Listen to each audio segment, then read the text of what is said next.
Feral. Existe la creencia de que hacer cine de terror con la fórmula del material encontrado es simplemente lograr que la película parezca surgida de una venta de garage. Dar textura VHS, hacer que la cámara se agite y que muestre paneos violentos. Pero la cosa es mucho menos sencilla. Y para demostrarlo, tenemos a Feral, una película de terror escrita y dirigida por Andrés Kaiser, que no solo cuenta con una calidad excepcional, sino que usa y respeta las reglas del cine de material encontrado para hacer su historia algo mucho más tenebroso que la simple exposición de imágenes chocantes y espectaculares. La película tuvo un exitoso y muy aplaudido paso por festivales de género hace 3 años, en un mundo prepandemia, y hoy, que apenas comenzamos a ver la luz al final del túnel, finalmente estrena en cines, más particularmente en el Cine Tonalá. Por ello es que hemos decidido rescatar este podcast y presentarlo de nuevo ante ustedes en un juego de material encontrado sobre una película de material encontrado. Entren al terror de Feral y escuchen esta plática del pasado con su director y guionista Andrés Kaiser. De eso trata este episodio. Yo soy Eric Estrada, esto es Cine Garage, aquí cabe todo el cine. Andrés, bienvenido, como lo decía hace rato, a Cine Garage. Vamos a hablar de tu película Feral, que desde el nombre trae como el juego de esto no es lo que te han dicho siempre como te lo han dicho siempre. Me explico. La película pudo haberse llamado, tomando en cuenta lo que Feral significa, la película pudo haberse llamado incluso Feroz. Pudo haberse llamado Salvaje, Asalvajado, Cimarrón Silvestre, porque va a hablar de ese tipo de cosas, va a hablar de algo feroz o silvestre o asalvajado. Pero decidiste darle una vuelta más, lo cual aplaudo, y llamarla Feral. Está hecha con material encontrado, pero no es la típica película que se hace con material encontrado. Es una película que encaja en el género de terror, pero no es una película típica del terror, aunque, y eso me gustó mucho, te digo, es lo único que te voy a anticipar, que tu película me gustó, aunque es el terror muy a la mexicana. Es decir, cuenta la leyenda que dicen que en esa casa pasó esto. Puta, es que su madre era más o menos así. Es que su hermano era este tipo de cosas. ¿Sabes? Ese tipo de leyendas, atmósferas, o como salía luego el cuento este de leyendas de la vieja colonia mexicana. Así está armada tu película. ¿Por qué decides darle la vuelta y entrarle al terror por esos lados que a veces podrían parecer, bueno, lo son, de hecho, un poco más arriesgados, que irte al terror evidente, que tampoco está mal hacerlo, ¿no? Ahí está Belzebut, que es una película que yo voy a celebrar hasta el final de mis días, pero tú decides encontrarle o buscarle por lo menos un ángulo distinto desde el nombre. ¿Qué estás buscando con esta película? Bueno, antes que nada, gracias por la invitación, Eric. Muy contento de estar acá hablando de la peli. Sí, la película de cierta manera es resultado de un trabajo de escritura bastante amplio. Yo tardé alrededor de 5 años de escribir el guión y fue un proceso complicado en muchos sentidos, ¿no? En documentación, documentarse en torno a los niños salvajes, en torno a cómo contar una historia de misterio clásica desde el punto de vista literario, desde el punto de vista cinematográfico. Entonces, en ese sentido, sí creo que tiene unos arraigos puramente mexicanos, del género mexicano. A mí, yo, digamos, tomé mucha referencia y tengo mucha admiración por el cine de Casals, particularmente Canoa. Ahora vamos para Canoa. Ahora vamos para Canoa, que no creas que no me di cuenta. Y me parecía muy curioso también porque pareciera, digamos, quizá en este bache que tuvo el cine de México en los 90s, 80s, pareciera que el horror y el terror se perdieron un poquito, pero me parece que originalmente somos un país con una gran tradición del género. Entonces, de entrada era un poco eso, como ir al origen de las películas que a mí me gustaban. El espejo de la bruja, las películas de Gastón Santos, etcétera, y tratar de encontrar cosas que podía yo, que eran válidas todavía y que podía traer al día de hoy, ¿no? Y me gustaba mucho pues ese propio género que se desarrolló en México, que a veces tiene poco que ver con el americano, Sí. que como las leyendas, justamente. Es otro terror, sí. Es otro terror, es un terror, no sé si decirlo más colonial, más terroso, ¿no? Y me gustaba mucho esa idea de la atmósfera y jugar con eso, ¿no? Por ese lado. También yo tenía claro que no quería hacer una película de sustos, quería hacer una película más bien de emociones y de sensaciones.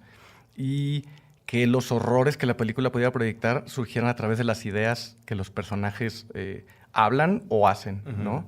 Entonces, eran un poco las reglas que había en la peli.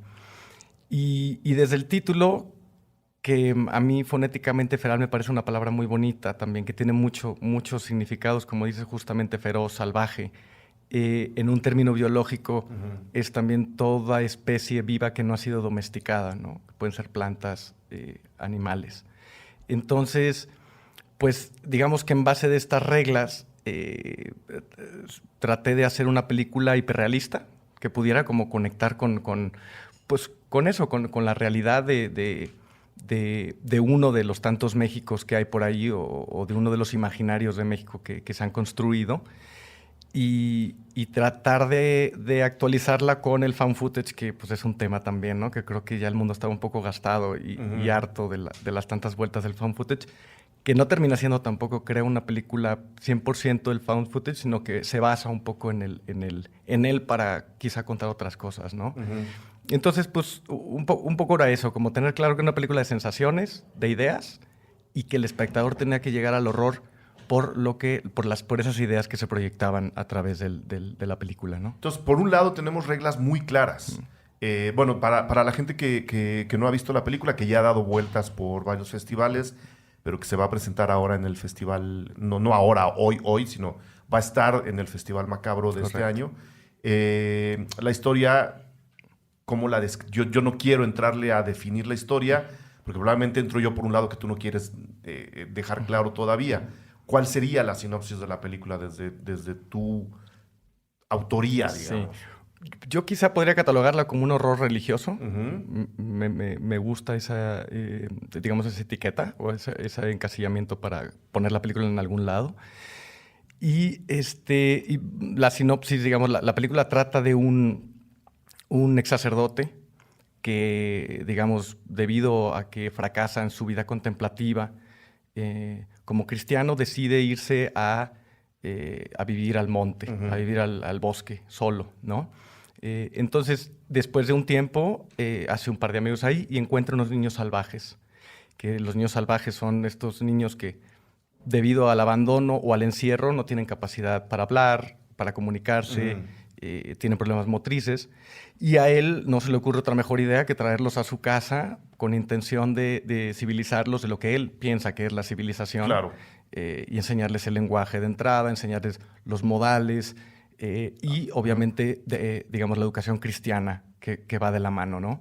Entonces esta combinación, pues, esta idea no resulta tan buena como en un inicio pensó, y poco a poco esto va llegando a una serie de misterios o de cajas de muñequitas rusas, en donde pues hay una serie de agresiones externas e internas que terminan por desatar el horror. Claro. ¿No? Esa sería la sinopsis. Ahora, en esa sinopsis hay reglas muy claras, que son las que ya nos dijiste, ¿no? Estás buscando un terror más terrenal, ¿no? Casi tangible, un horror por ese lado, sabías por dónde ibas a caminar, o por lo menos de qué margen no te querías salir, pero por el otro lado, el material encontrado, de repente lo usas y de repente no, entonces parte de las muchas dudas que la película plantea, dudas que nos invitan a seguir disfrutando de la historia, no quiero decir que sea un error, simplemente es una propuesta, es ¿qué estoy viendo? Estoy viendo la construcción de un reportaje, estoy viendo un documental, estoy viendo cómo se hace un documental,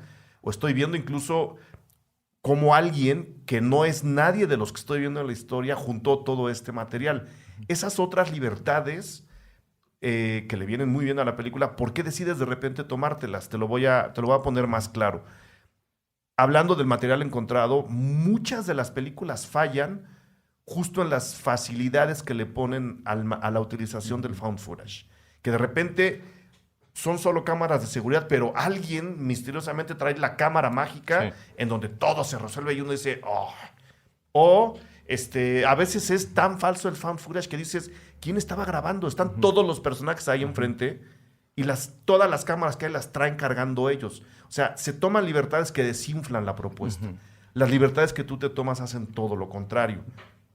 ¿Estabas consciente de esas libertades o simplemente estás utilizando las herramientas a tu disposición de la mejor forma posible con otro rigor, que es el rigor de la imagen, no el rigor del fan footage, que es muy blandengue, ¿no?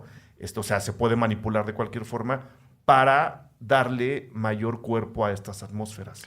Yo creo que un poco de las dos. Okay. O sea, creo que en todo proceso de creación hay una parte de ti que es consciente y hay otra parte que no tienes ni idea de lo que estás haciendo, o más bien tratas de confiar un poco en lo que crees que es correcto, ¿no? Entonces creo que estaba en medio de las dos. Creía en que esta estructura, en esta mezcla entre una creación documental, una construcción documental y un metraje encontrado podía resultar en una buena historia, ¿no? Tenía fe, por lo menos, ¿no? Entonces, quizá tiene que ver, yo vengo de la edición, yo soy editor, llevo editando ya muchos años y he editado ficción, documental, metraje encontrado, etcétera. Y es muy curioso porque tú te encuentras como editor muchas veces la percepción que el público tiene del documental tiene que ver con una realidad desnuda, con la realidad humana tal cual. Y es muy curioso porque cuando estás en la mesa de montaje, como montajista utilizas muchas técnicas que son idénticas que el montaje de la ficción. Claro. Para reorientar el discurso o para que tenga más sentido a lo que el autor o el director quieren expresar de la película. Entonces eso también, digamos, se me hacía otra capa arriba de todo, que creo que tiene que ver también con los medios y con cómo consumimos nosotros las cosas y damos por hecho las verdades porque son publicadas o porque una cara parlante nos habla a cámara, ¿no?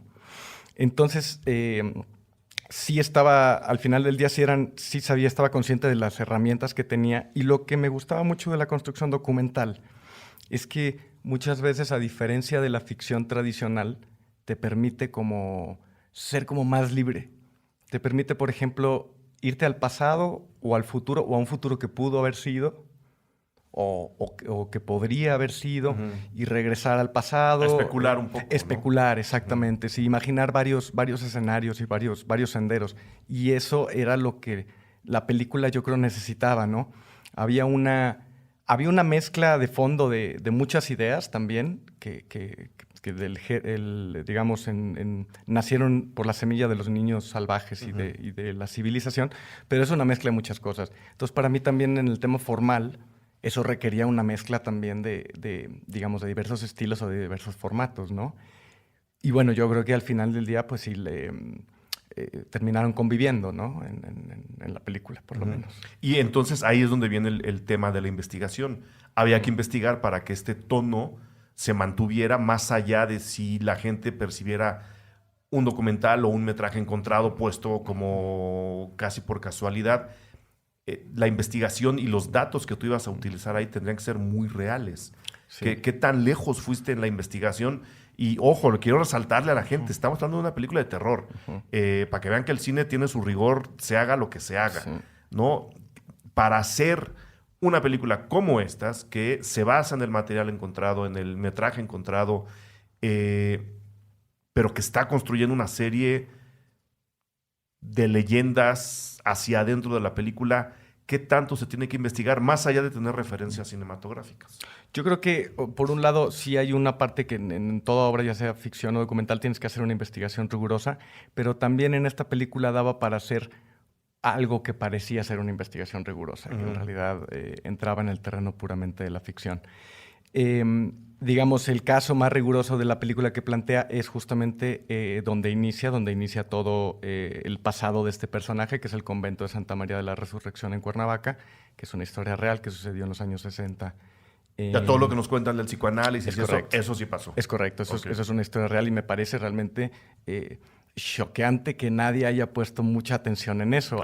Hay literatura, Vicente Leñero tiene una obra de teatro documental, Fernando M. González, que sale en la película, tiene un libro, digamos, académico, etcétera, pero se le ha prestado, creo que poca atención, dadas las circunstancias de un caso tan espectacular que sucedió no hace mucho, ¿no? Entonces, eso era importante rescatarlo y había que tener una investigación real. Esa fue la parte realmente más, pues la investigación más rígida que tuvimos, ¿no? A partir de ahí, a partir de que el personaje salía del monasterio, porque el monasterio se clausuraba debido a que estaban haciendo psicoanálisis y a la iglesia le parecía un poco brujería eso. Sí. Entonces se disuelve el monasterio y entonces a partir de que este personaje sale, pues ya la película se volvió un poco más libre, ¿no? Y en el caso de los niños salvajes, pues sí, fue también una investigación. Hay muy poca información. Eso es también algo... Hay más leyenda que información, Hay ¿no? más leyenda, sí. Hay muy poca información. De lo más creíble está el libro de Jean Itard, que es un médico francés, que captura quizás el caso mejor documentado, que luego Truffaut hace una película sobre eso, en donde él mismo personifica a este médico, que está muy bien escrito, es un ensayo brillante, pero poco más. Y hay mucho fraude también dentro de la historia de los niños salvajes. Entonces era como tratar de tener una libertad artística y en base a una investigación rígida poder imaginar y crear cosas que parecieran que son verdad, pero que no necesariamente lo sean, ¿no? Que es donde, repito, está Canoa para el lado jalándole a la verdad, que ahora vamos para allá. Antes de eso, ¿qué películas revisas para hacer esto? ¿O qué películas están en tu yo quiero llegar a hacer esto sin necesariamente copiarlo para entrar para acá? Porque, digo, siempre que se habla de monasterios, la gente dice, claro, monjes malditos. No es necesariamente un monje maldito. Hablando de niños salvajes, uno dirá, pues sí, niños caníbales. No estamos hablando de... O sea, estamos bordeando el territorio tan divertido de la alarma. No quiero que te lo tomes a mal.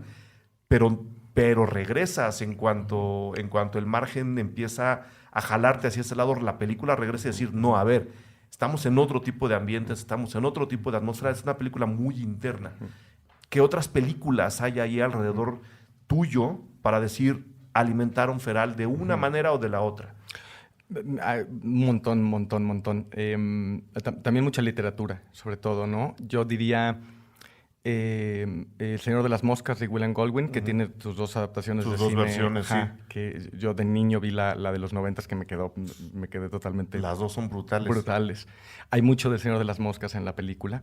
Estos niños que terminan siendo unos niños pues realmente más horripilantes que cualquier dictador, ¿no? O genocida.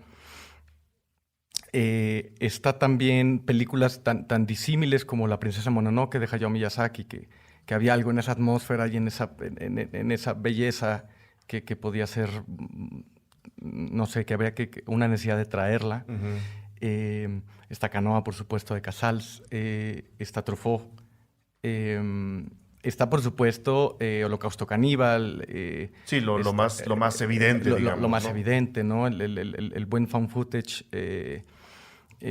Está quizá de Innocents, atmosféricamente hablando, ¿no? Como enclaustrada, ¿no? De alguna forma. Ajá, tratar de enclaustrarle, que la película pudiera tener una identidad propia por adentro.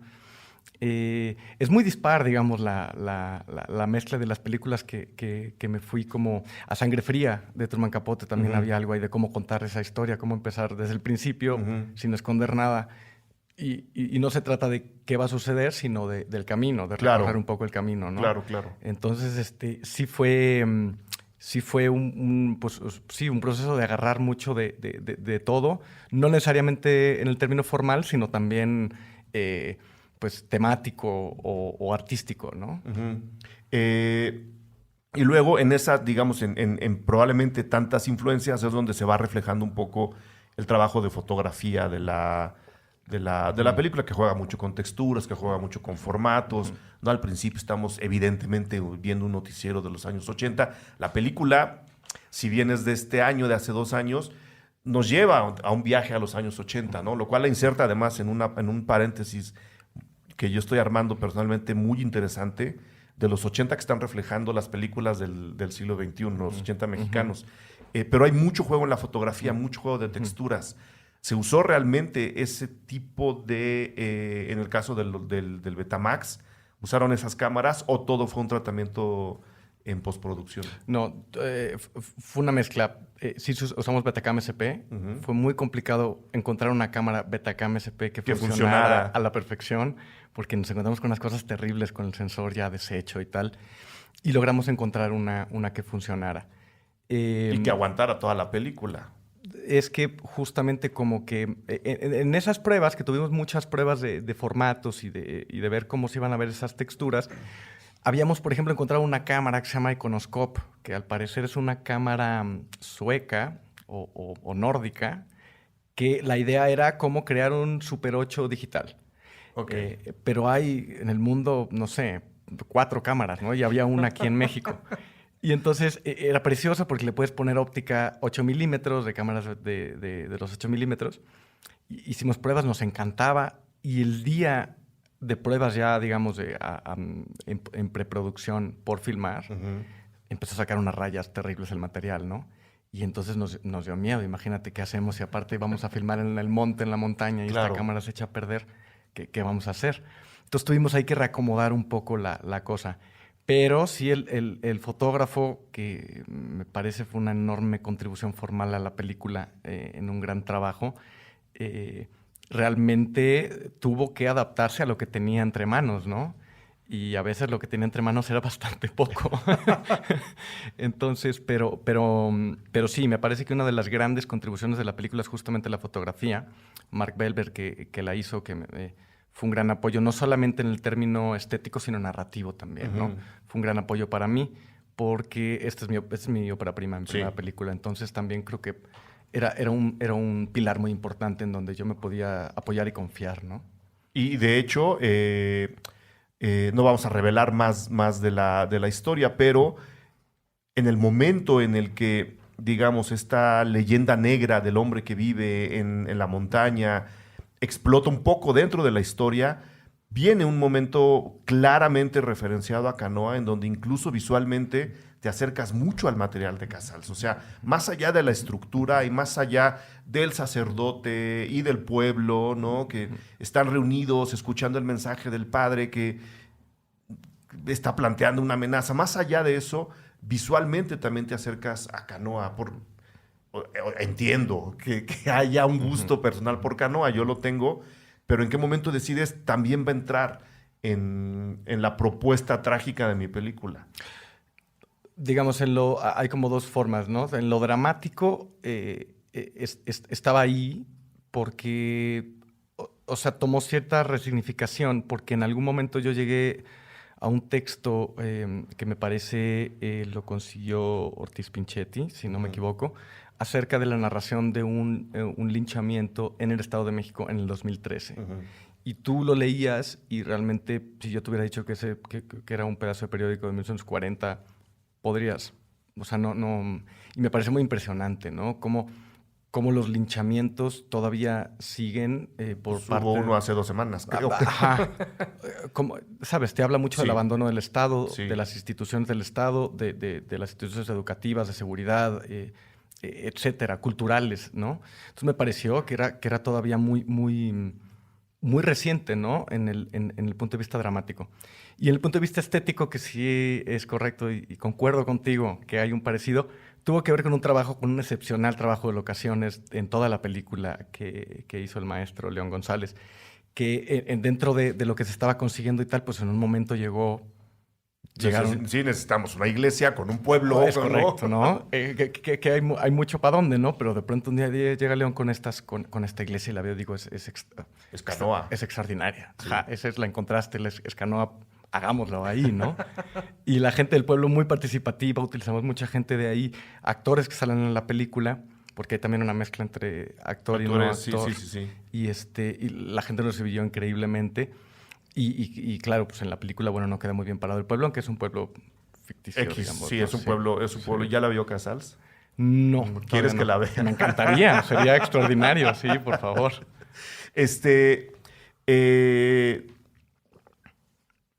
¿Cuál es para ti la definición del cine de terror? Te lo digo porque me gusta mucho cuando las películas de terror no son de sustos. Es yo creo, mi terror favorito. Que no estés saltando en el asiento, porque además ya no saltas, ya la ves venir, ¿no? ¿Y por qué empezar? O sea, ¿cuál es la definición del cine de terror para ti?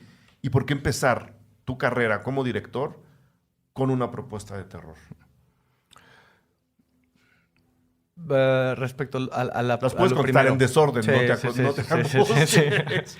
Digo, de lo primero, ¿cuál es mi idea del horror? A mí me parece, digamos, en términos literarios, creo que está ahí desde hace mucho tiempo y que justamente el cine lo ha sabido transformar y llevar a un nivel muy importante, ¿no? Ahora de pronto se habla del alto horror, que leía en un artículo creo que de Vanity Fair, que decía el autor que le dicen alto horror porque es aquel cine que los críticos, digamos, que ven otro tipo de cine, cuando ven el horror, pues para no aceptar que ven una película de horror tradicional, le llaman el alto horror, ¿no? Yo no. Pero, pero en ese sentido, digo, me parece que está ahí desde siempre, ¿no? Desde Caligari, desde Vampir. Nosferatu. Ajá, ¿no? Una gran exploración. Y para mí, ¿de dónde viene? Viene como de proyectar ideas, incluso Metrópolis, ¿no? De proyectar ideas terribles, que no necesariamente tienen que estar ligadas a fenómenos paranormales, ni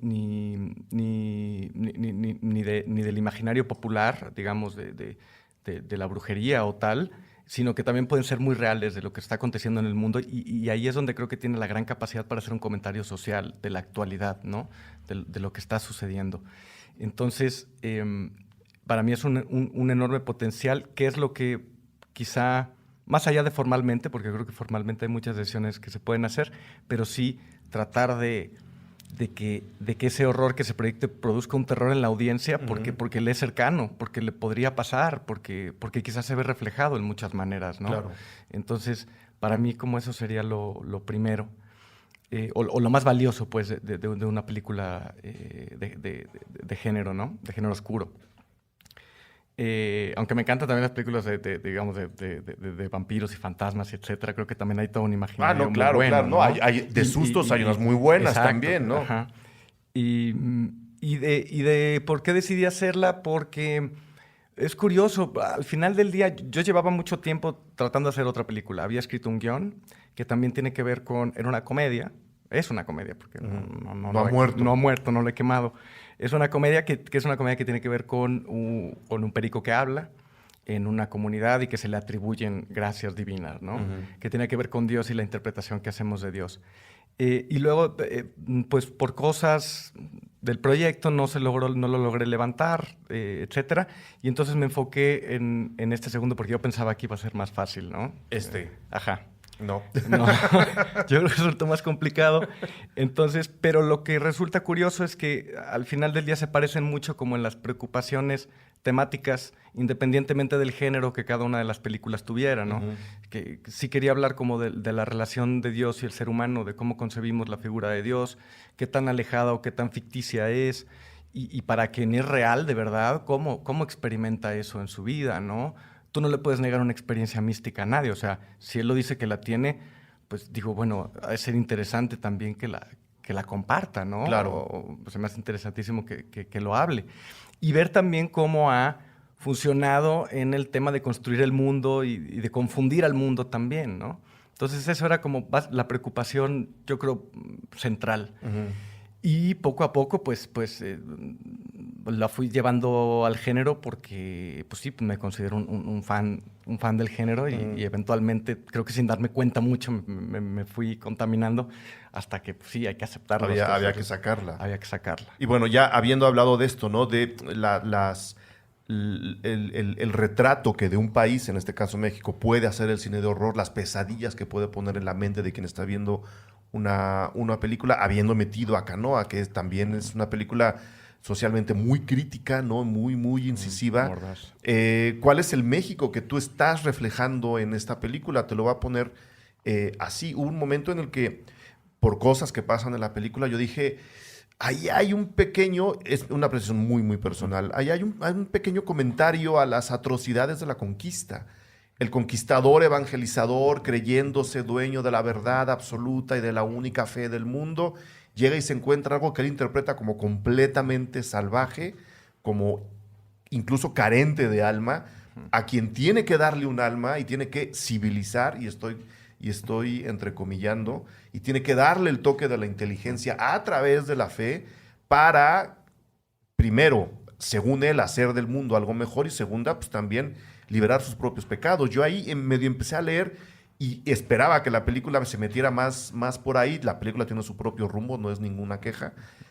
Para decir, claro, ahí también hay una lectura de la fe impuesta desde afuera hacia lo que se consideraba un mundo. Bueno, todavía hay mucha gente por ahí que dice, llevamos la civilización a América y les quitamos los salvajes. Hay mucho idiota en el planeta. Lo siguen diciendo, ¿no? Pero, por supuesto, la película después se abre y acaba entregando un México, pues, un comentario del país mucho más amplio. ¿Cuál es ese país el que tú quieres retratar a través de una historia tan llena de leyendas, tan llena de atmósfera, ¿no? Tan, como lo dices tú muy bien, tan tangible en su horror? ¿Qué problemas de este país, qué ideas de este país, qué pesadillas o sueños de este país quieres meter en Feral? Bueno, yo, o sea, hablando de eso, sí creo que es una película profundamente nostálgica en ese sentido, ¿no? Y sí hay una idea, si no tal cual abordada frontalmente, la conquista sí de la imposición de una cosmovisión. Uh-huh.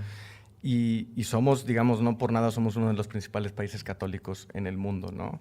Y eso, seas ateo o seas agnóstico, estás atravesado. Aquí vivimos.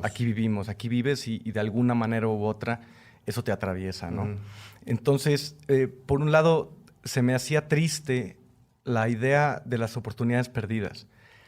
Y para mí una de las oportunidades perdidas, porque creo fielmente que la Iglesia puede y debe ser un motor de cambio de las sociedades, sobre todo en países como el nuestro, y hay ejemplos notables de ello, digamos, en el pasado y en la actualidad, pero se me hacía una historia profundamente triste que, digamos, a partir del Concilio Vaticano II, en donde al parecer es muy chistoso porque, digamos, las corrientes un poco alineadas a la derecha de la fe pensaban que los rojos se había apoderado del Vaticano. Uh-huh.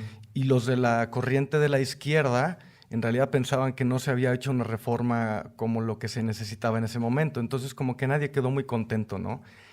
Y ideas como la teología de la liberación o el propio psicoanálisis de Lemercier, pues quedaron en oportunidades perdidas, disipados en guerrillas muy violentas, sí. Descalificados, ¿no?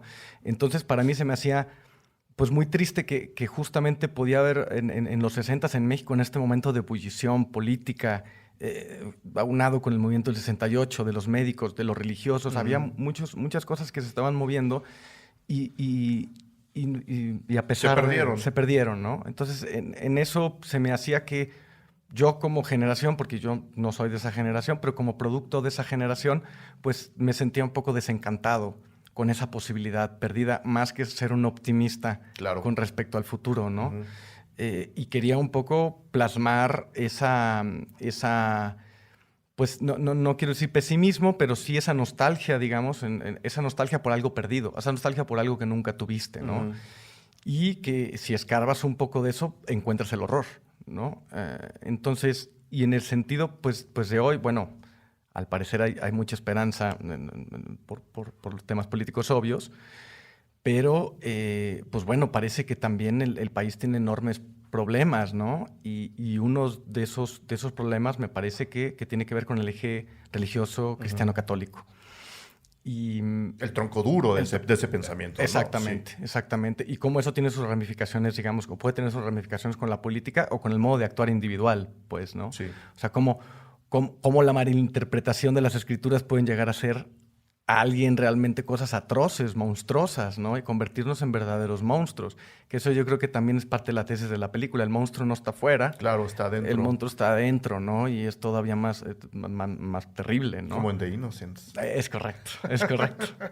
Entonces era un poco eso, de tratar de transmitir un sentimiento, digamos, sin ánimo de desanimar a nadie, pero sí de generar un poquito de conciencia. ¿Dónde estamos parados? ¿Qué tanto realmente hemos avanzado más allá de los anuncios de solidaridad Claro. o de los distintos gobiernos de este país ultramoderno que va como cohete hacia el primer mundo, ¿no? O sea, o lo llamado primer mundo.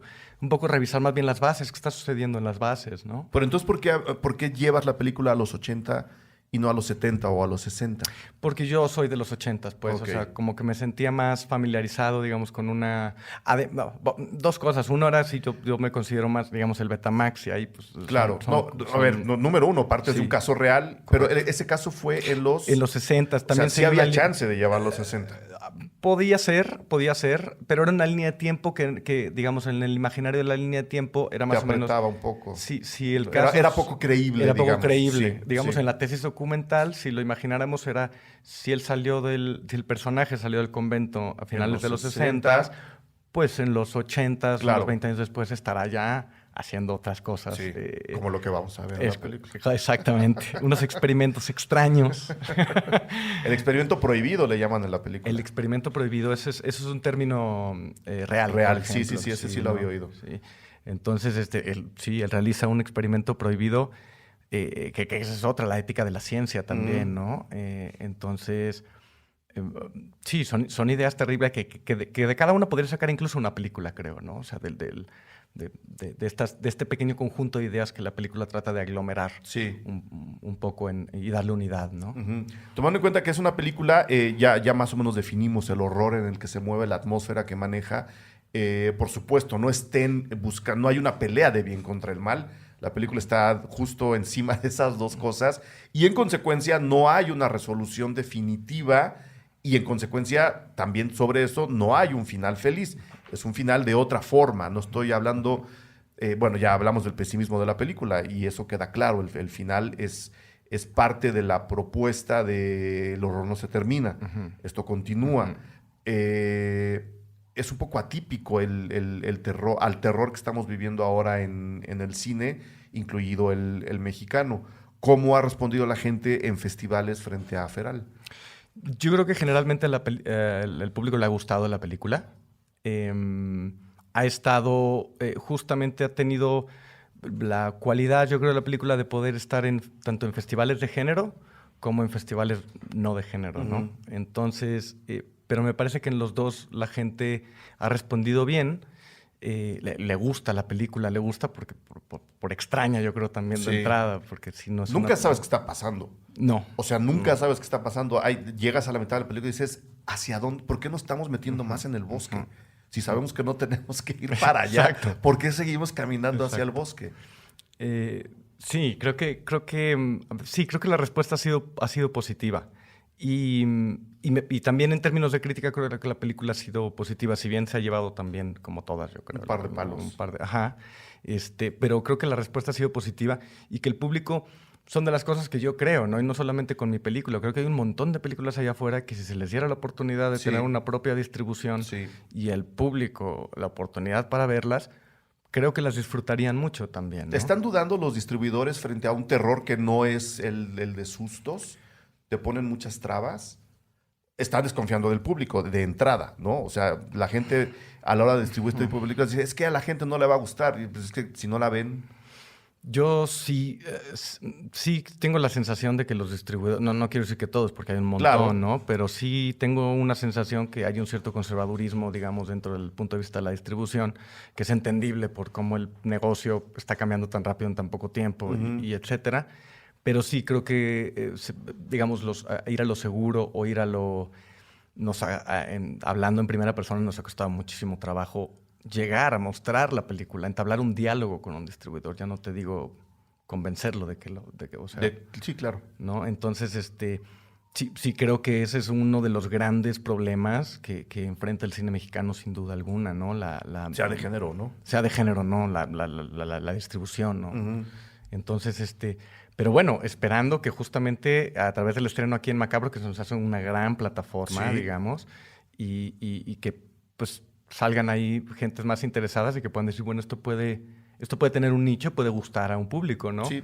Y llegar a los cines, que al final del día, pues, hacer películas para la audiencia, ¿no? Para la gente, ¿no? Y Macabro lo que garantiza pues, son salas llenas. Entonces, si algún distribuidor está interesado en ver cómo funciona una película inteligente frente a un público inteligente, no que el resto no lo sea, pero aquí están como concentrados. Aquí nos dicen, estos vienen a ver esto, ¿no? Vamos a ver qué tan diferente es la película y si alguien quiere echarle un ojo, pues va a estar en el Festival Macabro. Sí. Va a haber más de una función, tengo entendido. Sí, me parece que van a ser 3 funciones. Ok, entonces ahí para que estén atentos de las funciones de Feral. Andrés, ¿de dónde vienes tú? ¿Qué estudiaste? ¿En dónde estudiaste? ¿Cómo llegaste hasta acá? Yo soy de San Luis Potosí. Ujú. Yo nacido y criado en San Luis. En una ciudad y un estado que se tiende a creer también que es profundamente conservador, pero también es profundamente liberal. Ujú. Hay pocos, pero son muy peleoneros. Entonces, yo estuve en San Luis, ahí estudié, después tuve la fortuna de estudiar en España. Allí estudié cine, me especialicé en montaje y en guión. ¿En dónde? En la Escuela Superior de Artes y Espectáculos TAI en Madrid Ujú. y en la Factoría del Guión de Cine de Pedro Loeb también en Madrid. Y luego regresé para acá, a México, y traté de entrar en una de las escuelas públicas, no me quedé y empecé a chambear. Muy bien. Y empecé a chambear en postproducción, que eventualmente me llevó a la edición, y luego a la escritura, en donde tuve la fortuna de formar parte del taller de Vicente Leñero en sus últimos años, desde el 2014 hasta su muerte. Perdón, desde el 2009 hasta el 2014, que Ok. Vicente murió en el 2014. Y entonces, bueno, ahí también eso, digamos, fue mi inmersión en el mundo de las letras de una manera, pues, muy brutal, ¿no? Ujú. Y con alguien como Vicente que le daba igual de importancia a una novela que un guión de cine, ¿no? Que muchas veces como que... Sí, hay gente que dice esto vale menos, esto vale más. Es correcto. Él Sí. no. Como es de cine, entonces vale menos, ¿no? Pero sí, él tenía otra manera de ver las cosas y pues eso me alimentó un montón, yo creo, sobre todo de lo difícil que es encontrar una voz propia como autor, de desarrollar esa voz y de encontrar tus temas, ¿no? Ujú. Y de creer en ello y ser tenaz y ser necio, pues, ¿no? Y a partir de ahí empecé a desarrollar Feral. Los primeros tratamientos salieron en ese taller. Me acuerdo en un tratamiento que Vicente me apuntó algo así como tan misterioso, tan misterioso, tan misterioso que me pierdo, ¿no? Sí, pues le falta el tratamiento. Sí, claro, estamos empezando, señor. Exacto. Entonces, pues a partir de ahí, digamos, logré poco a poco juntarme con un equipo de amigos que entraron a ayudarme con la producción de la película. Está Nicole Maynard, que es Tika y que es la productora, con Juanelo Hernández, con Osvaldo Chos, y pues empezamos a tratar de hacer la producción de este difícil financiamiento y pues ya, digamos, logramos pues hacerla y estrenarla dignamente, ¿no? Dignamente, sí. Pues bueno, ahí está el llamado a los distribuidores. Han caído un par de propuestas a un par de películas, no quiero presumir. Ahí está el llamado a don Felipe Casal. Si quiere ver esta película, se la prestamos, señor. No hay ningún problema. ¿Ya viste Las Tinieblas de Daniel Castro? No, fíjate que Las Tinieblas no tuve oportunidad de verla. Búscala y luego hacemos un programa de Las Tinieblas y Feral. Órale. Pues Andrés, mil gracias por haber venido a platicar al programa de Buenísimo. Cine Garage. Mucha suerte en las funciones de Feral. Intentaré acercarme a una. Es una semana muy complicada para mí, pero intentaré estar ahí viendo cómo la recibe la gente, que seguramente le va a ir muy bien. La siguiente película es de terror, no sabemos. Sí. ¿Sí? Sí. Ok. Ya vendrás a platicar de ella. ¿O quieres adelantar algo? Podría. Sí, A ver. También tiene que A ver ver. con este terror religioso. O sea, más San Luis. Más San Luis, es correcto. Está ubicada, es una pieza temporal, está ubicada en México del siglo XVIII. Ujú. Es la historia de una monja que la Inquisición la acusa de asesinato, herejía y pacto con el diablo. Y, O pues, sea, de aventarle diamantina a alguien. es correcto. Bien. Es correcto. En el siglo XVIII. En el siglo XVIII. En el México Nuevo Hispano, en la Sí, colonia, ¿no? sí, sí, que ha de sí, haber sí. sido un poquito más complicado. Yo creo que era lo mismo. Pero O más violento. más, pues, más ¿no? violento, sí. Más violento, sí. Pero bueno, aquí están pasando cosas terribles. Pero sigue, Sí. te interrumpí. Entonces, pues nada, es un poco, tiene que ver con eso, tiene que ver con religión, tiene que ver también con resolver el misterio y con un poco de temas Tomando en cuenta eso, asumo que la vas a querer hacer en San Luis. Pues mira... Está la escenografía puesta de arriba abajo. Ahí siempre son los temas de producción, ¿no? A uno le encantaría como director hacer las películas en ciertos lugares y luego los productores que son muy buenos aliados, pero Sí, a veces son a veces, implacables, sí. pues terminan mandándote aquí a la vuelta de la esquina, en la esquina de la casa colonial, que se ve bonita, ¿no? Porque es lo que hay. ¿Ya tiene nombre? Sí, se llama Preciosísima Sangre. Muy bien, muy bien. Me parece estupendo. Mucha suerte con eso también, gracias. Andrés. Y nos seguiremos encontrando. Súper. Hablamos luego de las tinieblas. Bien, esta fue nuestra plática con Andrés Kaiser sobre su terrorífica película Feral, misma que pueden ver ahora en varios cines y virtualmente en el Cine Tonalá. ¿Cuáles son esos varios cines? A partir del 2 de julio en la Cineteca Nacional, Cine Tonalá, Baticine, Cinemanía, Cineteca Nuevo León, La Casa del Cine, y a partir del 9 de julio en la Cineteca Mexiquense, Quinoqui San Cristóbal y Cine Hidalgo. Si necesitan más información para horarios, días, busquen en Facebook Cine Feral o Cine Tonalá, y en Twitter @cineferal y @cinetonalá. A Andrés Kaiser lo encuentran en Twitter e Instagram como @Andrés Kaiser con K, Andrés y Kaiser con mayúscula, Andrés Kaiser _ en las dos, y en Facebook simplemente como Andrés Kaiser. Mil gracias por habernos escuchado, mil gracias a los Patreons por hacer posibles estos programas. Los esperamos en la siguiente. Gracias por escuchar Cine Garage. Si nos escuchas en Apple Podcast, regálanos una reseña para que más gente descubra este podcast. Suscríbete a Cine Garage siguiéndonos donde sea que escuches este programa para enterarte de nuestros próximos episodios. Cine Garage es parte de Sonoro. Ingresa a sonoromedia.com para escuchar más de los podcasts que aquí se producen. Este episodio fue producido por Brenda Bulnes-Meni y Paola Estrada Castellano. Agradecimientos especiales a Paco de Pablo y Héctor Fernández Mosqueda.